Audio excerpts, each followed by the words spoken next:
ભોળા દાદા ને એનો માણસ આવે છે. અમરાભાઈ 10 રૂપિયાની એલસી આપો. એલસી નથી. હવે આવડી મોટી દુકાન છે ને એલસી નથી. નથી. પણ જોવો ને દુકાનમાં ક્યાંક એલસી પડી છે. અલ્યા મારી દુકાન છે, મને તો ખબર હોય ને વસ્તુ છે કે નહીં. પણ કદાચ તમને ભૂલાઈ ગયું હોય કાક વસ્તુ આડી એલસી પડી છે તો બગડી જશે. એ હારું.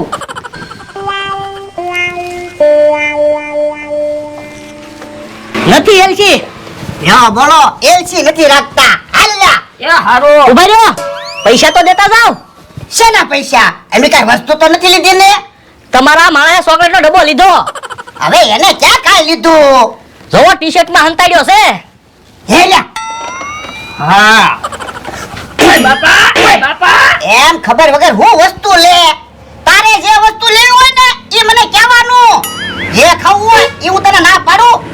આમાં મારી હું આબરૂ? મમરાભાઈ મારી ભૂલ થઈ ગઈ. એ વાંધો નહીં. હાલ જો બોલો હમણાં એમનેમ ચોકલેટનો ડબ્બો લઈને વયા જાત. હારું છું ભોળા દાદા એના માણસને ખીજાણા. ભોળા દાદા સમજદાર માણસ છે. આજ પછી કોઈ દિવસ તને મારી હારે દુકાને નથી લઈ જાવો. કેમ? તો હું એટલા વર્ષથી તું મારી હારે રે કઈ શીખ્યો જ નહીં ને. હું નો શીખ્યો. જતો આ હું છે? હે તલપાકનો ડબ્બો. તેલપાકનો ડબ્બો લઈ લીધો. મમરાભાઈ ને ખબર પડી? મમરાભાઈ ને તો ન ખબર પડી, મને ન ખબર પડી. તમે કારે તલપાકનો ડબ્બો લઈ લીધો. તો એમ છે હું કઈ ખબરતો નતો.